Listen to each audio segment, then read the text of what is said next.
नमस्कार दोस्तों, आज पीसीएम कॉन्सेप्ट मोटिवेशनल टॉक में बहुत इंपॉर्टेंट टॉपिक हम डिस्कस करने जा रहे हैं, जिस टॉपिक का नाम है एंगल बिटवीन टू सर्कल्स। ये टॉपिक डिफरेंट बुक्स में डिफरेंट तरीके से कराया हुआ है, जिसके कारण स्टूडेंट्स में कई बार कन्फ्यूज़न हो जाती है। लेकिन मैं आपको समझाऊंगा कि दोनों मेथड में अंतर नहीं है, एंड रिज़ल्ट सेम है। एक हमें ऑब्ट्यूस एंगल देता है, एक हमें एक्यूट एंगल देता है। तो दोनों मेथड ही मैं आपको करवा दूंगा, आपको जो उसमें से इजी लगे। इसके बाद हम अगला टॉपिक डिस्कस करेंगे आज ही, ऑर्थोगोनल सर्कल का कॉन्सेप्ट ऑफ ऑर्थोगोनल सर्कल। सो सबसे पहले दो सर्कल के बीच में एंगल क्या होता है? Angle between two circle is defined as angle between their tangents at the point of intersection. जैसे ये हमारा पॉइंट ऑफ इंटरसेक्शन है, लेट अस से मैं इस पॉइंट को P कह देता हूँ। P पॉइंट ऑफ इंटरसेक्शन पे दो टेंजेंट हमने ड्रॉ किए, red tangent and blue tangent. दोनों टेंजेंट के बीच में एंगल ऑफ इंटरसेक्शन क्या है? थीटा। तो हमें याद होगा, अगर दो स्ट्रेट लाइन होती थी, दो स्ट्रेट लाइन के बीच में एंगल थीटा होता था। एक की स्लोप m1 होती थी, दूसरे की स्लोप हम m2 कहते थे। तो tan थीटा क्या कहते थे हम? tan theta is equal to m1 minus m2 over 1 plus m1 m2, और हम इसका मॉड करते थे, क्योंकि हम अक्यूट एंगल देखते थे। ऑब्ट्यूस एंगल भी देख सकते थे, वो नेगेटिव आ जाएगा, उससे हम 180 माइनस करके निकाल लेते थे ऑब्ट्यूस एंगल। सो सर्कल के केस में दो टेंजेंट हम ड्रॉ करेंगे eight the point of intersection, और ये जो थीटा है ये एंगल होगा एंगल बिटवीन टू सर्कल्स। अब इसको फाइंड करने के दो तरीके हैं। पहला तरीका ये है कि हम एक कॉन्सेप्ट लेते हैं कि angle between two lines is same as angle between their normals. जैसे ये दो लाइंस हैं, तो इसका लेटर से अगर मैं नॉर्मल ड्रॉ करता हूँ, ये इसके परपेंडिकुलर लाइन है, और इसके परपेंडिकुलर लाइन अगर मैं ड्रॉ करता हूँ, तो इन दोनों के बीच में भी एंगल थीटा ही होगा, क्योंकि angle between two lines is same as angle between their normals. So इस कॉन्सेप्ट से अगर मैं रेड टेंजेंट का जो मैं ड्रॉ किया है, रेड टेंजेंट पे जो नॉर्मल होगा, दिस इज, ये पर्पल लाइन जो है रेड टेंजेंट पे नॉर्मल है, और ये सेंटर से पास करेगी, क्योंकि सर्कल के टेंजेंट के ऊपर जो नॉर्मल होगा दैट इज रेडियस, और वो रेडियस जो है सेंटर से पास करेगा, इसको हम r1 कह देते हैं। सेंटर के बीच में जो डिस्टेंस है दैट इज d। और इसी प्रकार ये जो ब्लू लाइन पे जो टेंजेंट है, ग्रीन वन, जो ग्रीन लाइन आप देख रहे हैं, ये सर्कल सेंटर C2 से पास करेगा। अब हमें क्या करना है, हम ये थीटा जो एंगल बिटवीन टू टेंजेंट्स है रेड एंड ब्लू, वही जो एंगल होगा ये वाला एंगल भी थीटा ही होगा। हमें ये वाला थीटा फाइंड कर लेना है। अब हम इस थीटा को, ये वाला थीटा जो ट्रायंगल C1 P C2 में से ये वाला थीटा हम निकाल सकते हैं using cosine law. Cosine law क्या कहता है? कोसाइन लॉ कहता है कि कोई भी ट्रायंगल अगर हमारी है A B C, A के सामने वाली साइड की लेंथ है छोटी a, B के सामने वाली साइड की लेंथ है छोटी b, C के सामने वाली साइड की लेंथ है छोटी c, then cos of angle C will be equal to, ये इस एंगल का जो cos होगा, cosine of this angle will be equal to, दो साइड जो उस एंगल को बना रही हैं that is a square plus b square minus opposite side c square divided by 2 times a into b। So ये कोसाइन वाला फॉर्मूला यूज करके हम यहाँ पे cos थीटा निकाल लेंगे। cos थीटा क्या आ जाएगा हमारा? cos theta is given by r1 square plus r2 square minus d square divided by 2 times r1 into r2। ये हमारा हो गया एंगल बिटवीन टू सर्कल्स। ये हमारा एंगल का फॉर्मूला हो गया, angle between two circle. And जब हम ऑर्थोगोनल सर्कल की बात करेंगे, orthogonal circle means angle between the two circle is 90 degree. तो सिंपली cos 90 sin 0 0 हो जाएगा। So r1 plus r2 square will be equal to d square. इसको मैं आगे सॉल्व करूंगा। पहले मैं आपको इसका दूसरा मेथड बता देता हूं कि दूसरा मेथड क्या है, क्योंकि उसमें और इसमें बिल्कुल माइनर सा अंतर है। उसकी जो थ्योरेटिकल जो थ्योरी है उसकी मैं आपको वो समझा देता हूं, फिर मैं हम एक साथ इसको सॉल्व कर लेंगे। दूसरा तरीका क्या कहता है?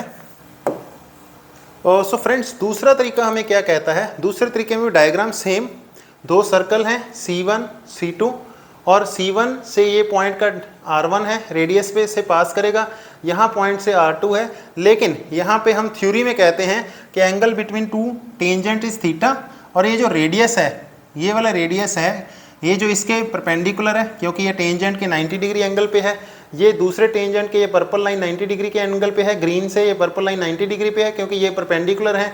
जो दो नॉर्मल्स के बीच में एंगल है, लेट अस से ये अल्फा है। हम इसमें जो पहले हमने कॉन्सेप्ट लिया था कि angle between two tangent is same as angle between their normals, यहाँ पे हम कहते हैं कि चलो जी सेम नहीं है, इसको हम अल्फा कह देते हैं। सो अगर हम इस एंगल की बात करें, पूरे एंगल की, यहाँ जो P पॉइंट पे जो एंगल बन रहे हैं, P पॉइंट पे जो एंगल है alpha plus 90 degree plus theta plus again 90 degree, this is equal to 360 degree, क्योंकि ये पूरा एंगल हमने ले लिया, पूरा एंगल हो गया 360 डिग्री। अब यहाँ से क्या आ गया, alpha plus theta is equal to 180 degree. अब मैं कोसाइन फॉर्मूला अल्फा पे यूज करूं, अगर cos of alpha is given by r1 square plus r2 square minus d square divided by 2r1 r2। अगर मैं अल्फा की जगह वैल्यू पुट कर दूं 180 degree minus theta is equal to r1 square plus r2 square minus d square divided by 2 times r1 into r2। इसका मतलब यहाँ से कॉस बाहर आ जाएगा, माइनस बाहर आ गया यहाँ से, यहाँ पे सेम वैल्यू आ गई r1 square plus r2 square minus d square divided by 2 times r1 r2। इसका मतलब मैं अगर माइनस को इस साइड शिफ्ट कर लूँ, cos theta is equal to d square minus r1 square plus r2 square divided by 2 times r1 into r2। So friends, अब आप देख सकते हैं इसमें और जो दूसरा फॉर्मूला हमने ड्राइव किया था इसमें एक माइनस का अंतर है, जस्ट बिकॉज आप दो लाइंस के बीच में एंगल देख रहे हैं। दो लाइंस के बीच में अगर ये वाला एंगल थीटा है तो ये पाई माइनस थीटा है। सो अगर एक उनमें से एक्यूट एंगल है तो दूसरा ऑब्ट्यूस एंगल है। सो दोनों में सिर्फ माइनस का अंतर आएगा। आप दोनों में से कोई भी फॉर्मूला यूज़ कर सकते हैं। आप चाहे तो यहाँ पे मॉड भी लगा सकते हैं, सो दोनों में कोई अंतर नहीं है। सो किसी भी बच्चे को कंफ्यूज होने की ज़रूरत नहीं है। आप दोनों में से कोई भी थ्योरी निकाल के कोई भी आप एंगल निकाल सकते हैं। मोस्ट ऑफ द बुक्स में ये वाला फॉर्मूला यूज़ किया होता है। मैं अब इस फॉर्मूले को यूज़ करके ऑर्थोगोनैलिटी की कंडीशन फाइंड करने जा रहा हूँ कि ऑर्थोगोनैलिटी की कंडीशन क्या होगी। आइए ऑर्थोगोनैलिटी की कंडीशन फाइंड करते हैं और इस फॉर्मूला को हम थोड़ा सा और सॉल्व करते हैं। आइए करते हैं। So cos theta is equal to r1 square plus r2 square minus d square divided by 2 times r1 into r2। अब फ्रेंड्स आप देख सकते हैं ये जो सर्कल है, सर्कल का जो सेंटर है C1, लेट अस से इक्वेशन हम कह देते हैं x square plus y square plus 2g1x plus 2f1y plus C1 is equal to 0। और C2 में यही सारे वेरिएबल हमारे 2 के साथ हो जाएंगे। C2 की इक्वेशन क्या होगी, x square plus y square plus 2g2x plus 2f2y plus C2 is equal to 0। So ये हमारे हो गए, यहाँ पे इनकी इक्वेशन आ गई। सर्कल का सेंटर क्या होता है हमारे को पता है, सेंटर पॉइंट है minus G1 comma minus F1 and यहाँ पे क्या है minus G2 comma minus F2। अब यहाँ पे हम R1 की वैल्यू पुट कर देंगे। R1 क्या है हमारे पास, R1 is equal to square root G1 square plus F1 square minus C1। R2 क्या है हमारे पास, square root of G2 square plus F2 square minus C2। ये रेडियस है फ्रेंड्स, आपको ही पता है R1 R2। Distance between two centres कितना होगा, डिस्टेंस बिटवीन टू सेंटर्स आप देख सकते हैं यहाँ से distance between two centres C1 C2 का स्क्वायर रूट हो जाएगा माइनस G1 और G2 और F1 और F2 दोनों के बीच में अंतर हमें निकालना आता है। हम अंतर निकाल सकते हैं इसमें।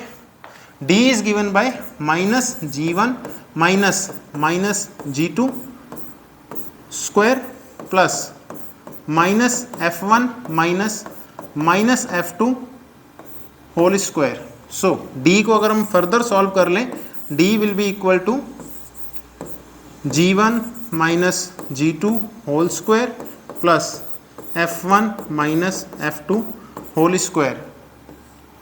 सो यहाँ पे मैं अगर वैल्यूज पुट कर दूँ कॉस थीटा की वैल्यू आ जाएगी R1 square means g1 square plus f1 square minus c1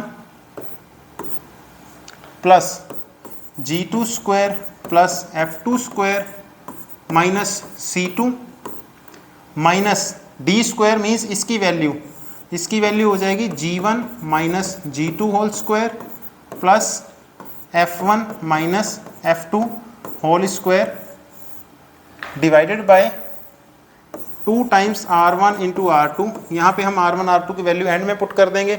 इस इक्वेशन को अगर मैं फ्रेंड्स सिंप्लीफाई करूँ ऊपर वाली इक्वेशन को, यहाँ पे क्या आ जाएगा, cos theta is equal to, यहाँ पे एज इट इज सारी terms g1 square plus f1 square minus c1 plus g2 square plus f2 square minus c2 minus, यहाँ पे हम इसको एक्सप्रेशन को खोलेंगे, यहाँ पे आ जाएगा g1 square plus g2 square minus 2g1 g2 plus f1 square plus f2 square minus 2 f1 f2।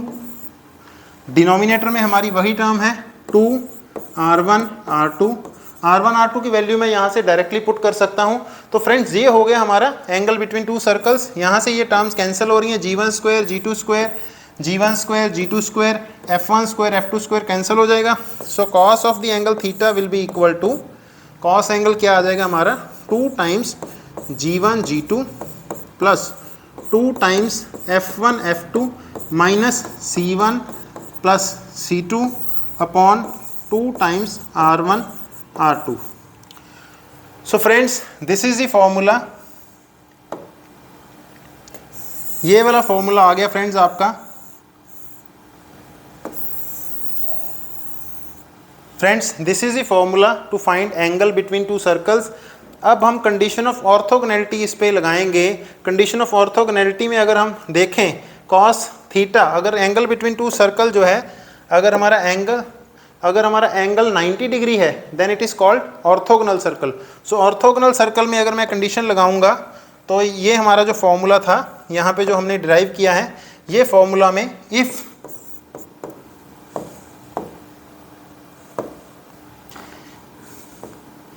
Theta is equal to 90 degree then this implies, अगर थीटा हमारा 90 डिग्री हो जाएगा फ्रेंड्स, सो ऑर्थोगोनैलिटी की कंडीशन में theta 90 cos 90 0 हो जाएगा। It implies 2 times g1 g2 plus 2 times f1 f2 is equal to c1 plus c2। So ये friends हमारी ऑर्थोगोनैलिटी की कंडीशन आ गई। सो अगर मैं ऑर्थोगोनैलिटी की कंडीशन को यूज़ करूं, orthogonal circle means theta is equal to 90 degree. Condition क्या आ गई हमारी, 2g1 g2 plus 2f1 f2 is equal to c1 plus c2। So friends ये हमारी कंडीशन आ गई 2g1 g2 plus 2f1 f2। इस कंडीशन पे हर बार क्वेश्चन आते ही आते हैं, आप ज़रूर घर बैठ के ट्राई करें। आप देख सकते हैं जो हमारा, चाहे हमने इस एंगल से हमने कैलकुलेट किया था, यहाँ पे भी कॉस थीटा, अगर हम theta is equal to 90 degree कर देंगे तो हमारा जो हमारी कंडीशन आ जाएगी D square is equal to r1 square plus r2 square. इसको जब आप सॉल्व करेंगे, ऑर्थोगोनैलिटी का मतलब है कि ये हमारा 90 डिग्री हो गया, r1 square plus r2 square. आप पाइथागोरस थ्योरम भी यूज़ करेंगे, r1 square plus r2 square is equal to D square हो जाएगा। वही हमारा फॉर्मूला आ रहा है। ऑर्थोगोनैलिटी का मतलब है sum of square of radii of two circle is equal to square of the distance between their centres. अगर मैं इसको इंग्लिश में, सिंपल इंग्लिश में इंटरप्रेट करूं तो ऑर्थोगोनैलिटी का मतलब ये हो गया, orthogonality is the condition when sum of square of radii of two circle is equal to square of the distance between their centres. ये हमारी कंडीशन हो गई। हमने इसका फॉर्मूला फ्रेंड्स ड्राइव कर लिया है ऑर्थोगोनैलिटी का, ये हमारा ऑर्थोगोनल सर्कल का फॉर्मूला हो गया। सो इस पे आप क्वेश्चन ढेरों ट्राई करें। Thank you. मैं जो क्वेश्चन ट्राई करवा रहा हूँ वो आगे देखते हैं। सो फ्रेंड्स ये हम एक एग्जांपल देखते हैं, angle of intersection of circle. ये एक सर्कल दिया हुआ है, दूसरा सर्कल दिया हुआ है। अब एंगल ऑफ इंटरसेक्शन का सिंपल क्वेश्चन है। अब हमें पता है एंगल ऑफ इंटरसेक्शन मतलब एंगल बिटवीन देयर टेंजेंट्स। अब इस सर्कल का जो सेंटर है दैट इज़ 3 माइनस 2 एंड इसका जो रेडियस है लेटर से r1 इज इक्वल टू इसका x कंपोनेंट का स्क्वायर प्लस y कंपोनेंट का स्क्वायर माइनस c1 कितना है 11, this is equal to square root of 2। इस सर्कल की बात करें तो इस सर्कल का सेंटर कितना है 2 माइनस 3 एंड रेडियस कितना है r2 is equal to square root of x component का स्क्वायर प्लस y कंपोनेंट का square minus c2 that is equal to 2। So ये हमें बेसिक इन्फॉर्मेशन है। अब हमें कॉस का फॉर्मूला पता है, कॉस थीटा जो हमने ड्राइव किया था उस फॉर्मूले में हमने देखा था दो सर्कल थे, दो सर्कल जब इंटरसेक्ट कर रहे हैं तो दो सर्कल के बीच में angle of intersection between them is angle of intersection between the circles.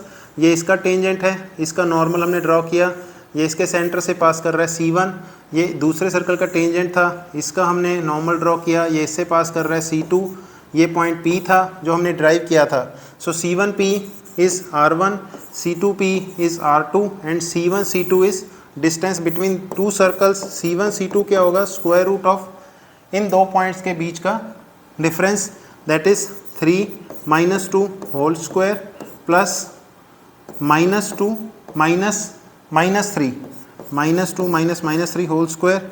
This will become square root of 1 plus 1 that is equal to square root of 2।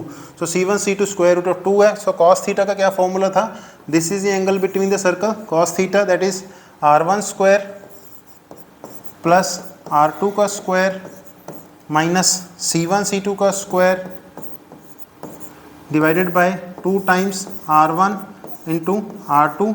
यहाँ पे अगर हम वैल्यूज पुट कर दें R1 square means 2, R2 square means 4 minus C1 C2 square means 2 divided by 2 times R1 square root of 2 and R2 is 2। So यहाँ से 2 cancel हो गया, ये हमारा आ गया 4 डिवाइडेड बाय 4 स्क्वायर रूट 2। यहाँ से आ गया हमारा cos theta is equal to 1 by square root of 2। It implies theta is equal to 45 degree. So ये हमारा बी आंसर है। सो ये बड़ा ही सिंपल क्वेश्चन था। आइए थोड़ा सा इससे और टफ क्वेश्चन करते हैं।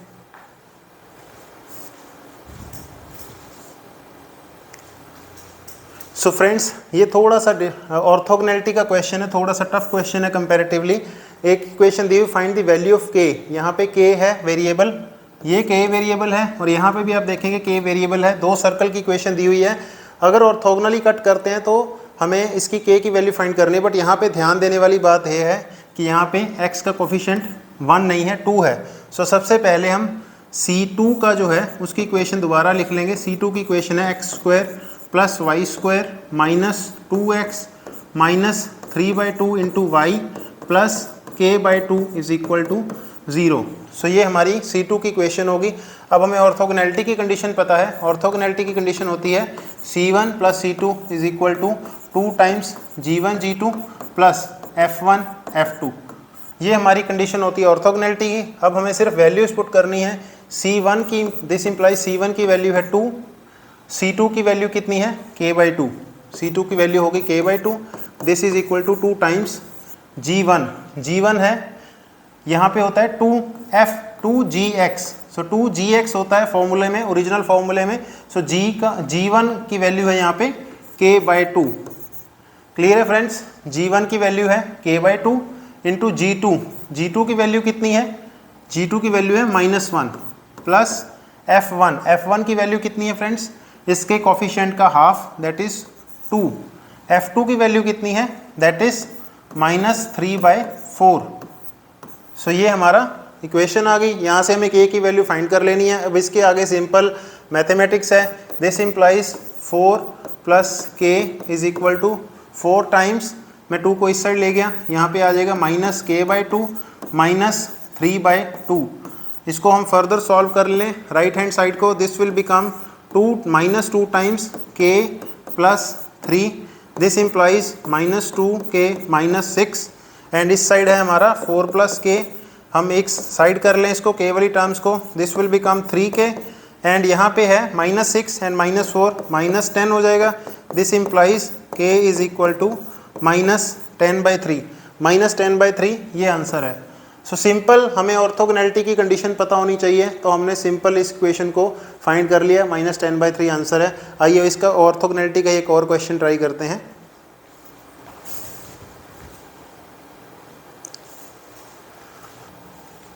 सो फ्रेंड्स, ये अगला क्वेश्चन है, जेई 2014 में आया हुआ क्वेश्चन है।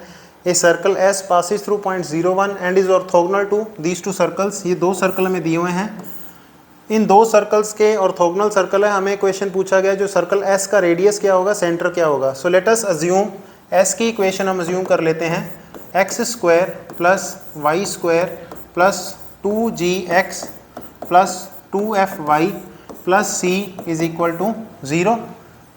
C1 क्या है हमारा सर्कल, C1 है x - 1 होल स्क्वायर + y² = 16। इसको मैं सॉल्व कर लूँ, this will become x² + y² - 2x, यहाँ पे आएगा +1 -16 इधर आ जाएगा, सो -15 दिस = 0। और ये 2 सर्कल ऑर्थोगोनल है, मैं इस पे कंडीशन लगा दूंगा 2g1 that is g1 means g हो गया यहाँ पे, एंड g2 मीन्स x का कोफिशिएंट का half that is -1 plus f1 means f into यहाँ पे y का कोफिशिएंट नहीं है, सो 0, and this = c1 means c plus c2 means -15। इसको मैं फर्दर सॉल्व करूँगा, this will become -2g = c - 15। सो ये मेरे पास एक इक्वेशन आ गई। अब ये दूसरा सर्कल C2 हमें दिया हुआ है, C2 का इक्वेशन है x² + y² = 1, या मैं इसको ऐसे लिख सकता हूँ -1 = 0। अब इसमें ऑर्थोगोनैलिटी की कंडीशन लगाऊंगा। ऑर्थोगोनैलिटी की कंडीशन होती है हमारी 2g1 g2 + 2f1 f2 = c1 + c2। सो 2 × g1 means again g into x का कोफिशिएंट यहाँ पे 0, f इंटू y का कोफिशिएंट यहाँ पे 0 = c1 मीन्स c, एंड यहाँ पे है -1, ये है -1, सो दिस इम्प्लाइज c - 1 = 0, क्योंकि लेफ्ट हैंड साइड 0 है, दिस इम्प्लाइज c = 1। अगर c 1 है तो यहाँ पे हमारा इक्वेशन बन जाएगी -2g = 1 - 15, this implies -14, so this implies g = 7। So g हो गया हमारा 7, सो सर्कल का सेंटर हो जाएगा हमारा -g - f। सो यहाँ पे सर्कल का ये सेंटर हो गया, क्योंकि -7 1 है, सो c इज़ द आंसर -7 1। हम f भी निकाल सकते हैं, हमें ये दिया हुआ है कि circle is passing through point 01। सो ये जो पॉइंट है 01 से पास कर रहा है, ये वाली इक्वेशन, दिस इम्प्लाइज x के कोफिशिएंट 0 कर दें, y के 1 कर दें, दिस इम्प्लाइज 0 + y² + 2gx भी 0 हो जाएगा, 2fy 1 हो जाएगा, 2f + c की वैल्यू हमारी है 1, सो +1 = 0।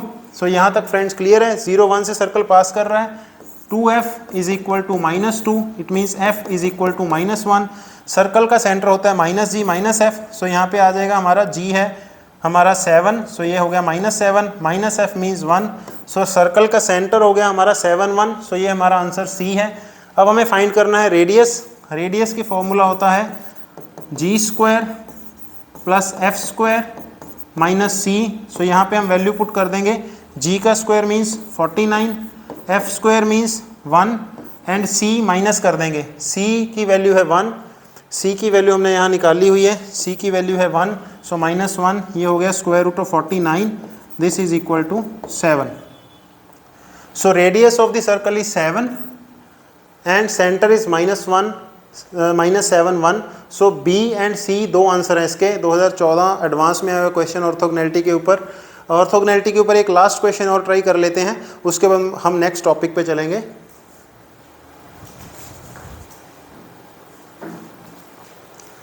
सो फ्रेंड्स, ये जेई मेंस में आया हुआ क्वेश्चन है, 2000 में आया। If circles x² + y² + 2x + 2ky + 6 and x² + y² + 2ky + k intersect orthogonally, then k की वैल्यू फाइंड करनी है। सिंपल क्वेश्चन है, हमें पता है c1 + c2 = 2 times g1 g2 + f1 f2।